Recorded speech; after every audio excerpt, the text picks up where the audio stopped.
Quiero que visualicen una fecha, 24 de mayo de 1991. En un lapso de apenas 36 horas, el cielo entre África y Oriente Medio se convirtió en una autopista secreta. Un récord mundial que hasta el día de hoy nadie ha podido romper. 14.325 personas fueron evacuadas de una zona de guerra y trasladadas a Israel.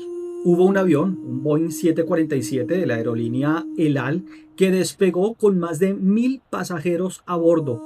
Tuvieron que arrancarle todos los asientos para que la gente cupiera sentada en el suelo, como sardinitas. Y durante ese vuelo, a miles de pies de altura, nacieron 2 bebés. Despegaron como africanos en peligro de muerte y aterrizaron como ciudadanos israelíes libres. Todo el mundo conoce esta operación como un milagro humanitario, pero hay un detalle, una conexión oculta que la mayoría pasa por alto. Esas personas no eran refugiados cualquiera, no eran conversos recientes, eran los protagonistas del misterio más antiguo de nuestra historia. Eran parte de la tribu perdida de Dan. Y hoy vamos a analizar por qué su regreso no es solo un hito demográfico, sino el cumplimiento de una profecía que a muchos geopolíticos les pone los pelos de punta. Porque si Dan ha vuelto, el reloj para el resto de las tribus ha empezado a correr. Bienvenido, esto es Ari en Israel. Para entender la magnitud de esto, tenemos que rebobinar la cinta 2700 años. Ustedes recuerdan el video que hicimos hace poco sobre la tribu de Manasés en la India. El video fue muy bien acogido por ustedes porque nos dimos cuenta de que perdido no significa desaparecido, significa olvidado por la historia oficial.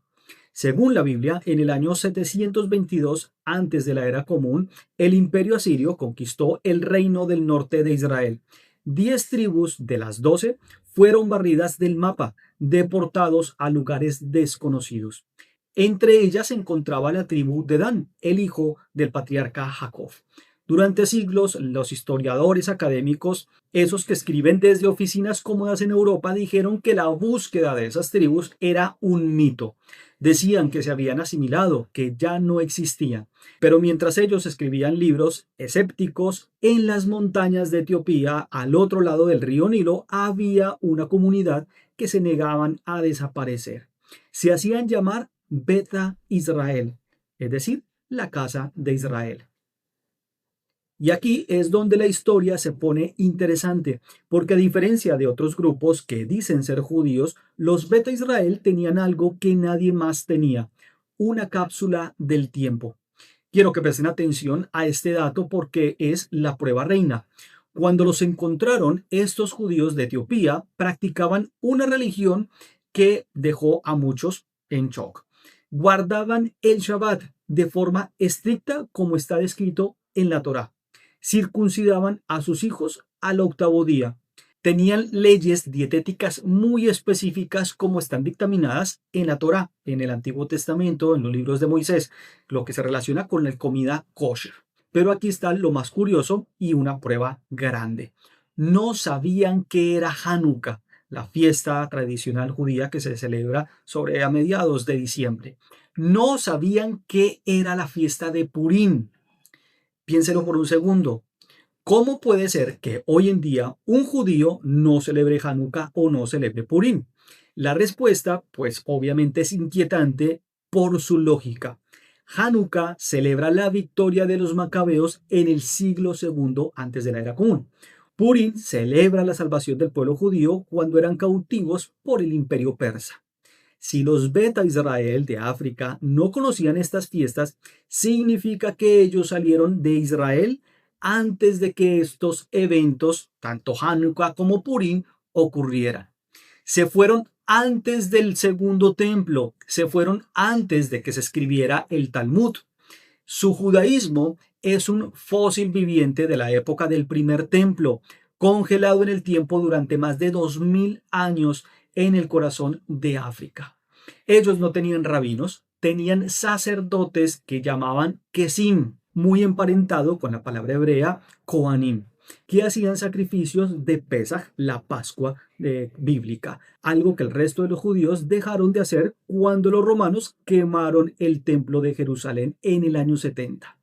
Esto, amigos míos, no se puede inventar. Ahora, yo sé lo que muchos están pensando y me gusta que sean críticos. Seguramente dirán, Ari, sí, pero todo esto suena muy romántico, pero ¿qué dice la ciencia? ¿No será que son simplemente etíopes locales que se convirtieron en algún momento de la historia al judaísmo, seguramente hace unos buenos siglos, y se creyeron la leyenda? Bueno, obviamente esto es una pregunta muy válida. De hecho, en los años 80 y 90, los primeros estudios genéticos decían exactamente eso, que parecían ser genéticamente etíopes y nada más. Y los escépticos pues se frotaron las manos y dijeron, lo ven, eso es simplemente un mito.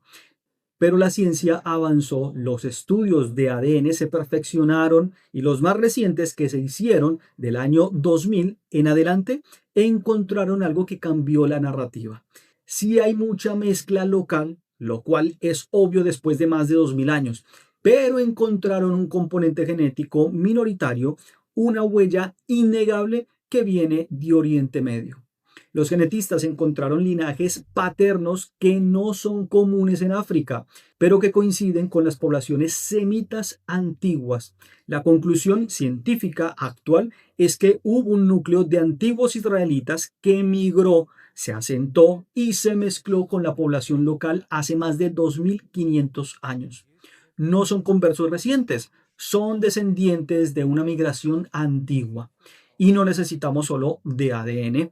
Tenemos documentos históricos. En el siglo IX apareció un viajero llamado Eldad Adani. Su nombre pues lo dice todo, Eldad el Danita.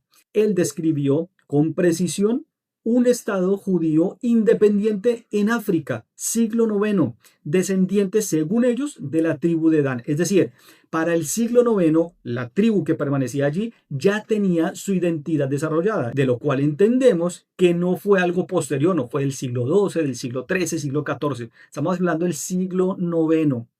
Y escuchen esto, en el siglo XVI, el famoso rabino David Ben Zimra, conocido como el Rabbás, una de las mayores autoridades legales de la historia, escribió desde Egipto: los judíos venidos de la tierra de Cush son sin duda de la tribu de Dan. Para los que no estén muy familiarizados con el contexto bíblico, Cush es la palabra que se utiliza para referirse a las tierras de África.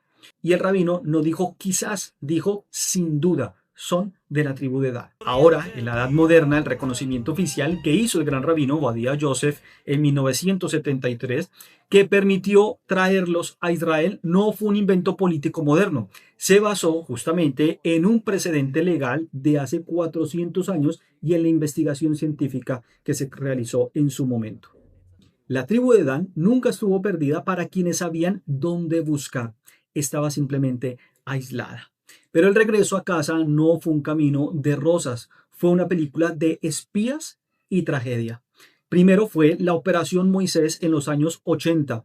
Miles de judíos etíopes caminaron a pie hasta Sudán, atravesando desiertos, enfrentando bandidos y hambre. Cientos murieron en el camino, murieron soñando con una Jerusalén que nunca habían visto. Luego, cuando la situación política en Etiopía colapsó en 1991, Israel lanzó la Operación Salomón, muy conocida, ese puente aéreo masivo del que les hablé en el principio. Israel no pidió permiso a la ONU, no esperó resoluciones, envió sus aviones, pagó lo que tenía que pagar y sacó a su gente, porque esa es la diferencia entre tener un Estado y no tenerlo. Ahora bien, no voy a pintarles un cuento de hadas. La llegada a Israel para ellos fue muy dura. Imaginen a personas que venían de aldeas rurales sin electricidad, aterrizando en una sociedad moderna, tecnológica e industrializada. El choque cultural obviamente fue brutal. Y lamentablemente hubo racismo, hubo incomprensión, hubo malentendidos. En los años 90 se descubrió que el Banco de Sangre de Israel descartaba las donaciones de los etíopes por miedo infundado a enfermedades.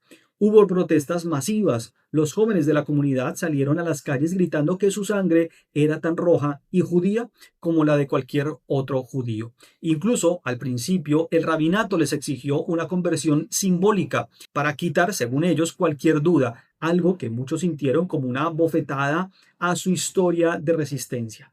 Pero miren, finalmente, ¿dónde estamos hoy, año 2025? Hoy hay aquí en la tierra de Israel más de 170.000 israelíes de origen etíope. Se les puede ver en las unidades de élite del ejército, los puede ver en el parlamento, tienen embajadores, médicos, oficiales. El festival de ellos, el SIG, donde suben a Jerusalén y rezan vestidos de blanco, ya es un feriado nacional en Israel. Han pasado de ser una tribu perdida a ser parte de la columna vertebral de la nación. Y aquí quiero preguntarle, antes de ver este video, ¿cuántos de ustedes sabían realmente que estos descendientes de la tribu de Dan habían sido encontrados? Déjenmelo saber. Y permítame cuestionar lo siguiente. Si la tribu de Dan estuvo escondida a plena vista en África durante 2700 años, ¿dónde cree usted que están las otras 8 tribus? Porque ya también apareció la de Manasés. Puede ver el video sobre ellos en mi canal. Es un video reciente. ¿Creen que podríamos encontrar huellas similares hoy mismo en Asia o incluso en América? Déjenme su opinión aquí abajito. Bien, ahora lanzo este cuestionamiento. ¿Por qué es importante esto para ustedes que me ven desde Latinoamérica, desde Estados Unidos o desde Europa? Porque la existencia de la tribu de Dan es el error de la Matrix, que destruye por completo la narrativa moderna de que el sionismo es un movimiento colonialista blanco. En las universidades y en la ONU, ahora toda su onda progre cargada con la propaganda antijudía, les encanta vender la idea de que Israel es un enclave europeo en Medio Oriente, una sucursal de Occidente, como dicen muchos. Pero esa mentira se cae a pedazos cuando se ve a un judío etíope besando la tierra de Israel. Aquí tienen un pueblo africano, negro, que no se convirtió por misioneros, sino que guardó la Torá en las montañas de Etiopía siglos antes de que el cristianismo llegara a Roma o de que el Islam apareciera en Arabia. Ellos no son blancos privilegiados, son la prueba viviente de que el pueblo judío no es un invento moderno, ni un invento europeo, sino una nación formada en Oriente Medio que fue dispersada y que tiene el derecho ancestral de volver sin importar el color de su piel. Y piénselo cronológicamente, mientras en Europa todavía adoraban árboles y piedras, y mucho antes de que las cruzadas o el imperio británico, antes de que los árabes dejaran de ser politeístas y crearan el Islam, los abuelos de estos etíopes estaban orando en dirección a Jerusalén, sacrificando el Cordero de Pascua, circuncidando a sus hijos y hablando en sus canciones de una tierra llamada Sión. Su presencia aquí nos recuerda que la conexión con esta tierra es anterior a cualquier conflicto político moderno. Al rescatarlos, Israel no estaba importando colonos, estaba reuniendo a una familia que fue separada hace 2700 años. Así que la próxima vez que escuchen que el judaísmo es ajeno a esta región, recuerden a los Beta Israel. Ellos mantuvieron la llama encendida en África cuando el resto del mundo ni siquiera sabía leer, demostrando que la identidad de Israel es tan antigua y diversa como la historia misma. La tribu de Dan ha vuelto, y si Dan ha vuelto, la pregunta que yo me hago hoy es ¿quién sigue? ¿Qué otra leyenda está a punto de salir de las sombras y cambiar el mapa geopolítico de nuevo?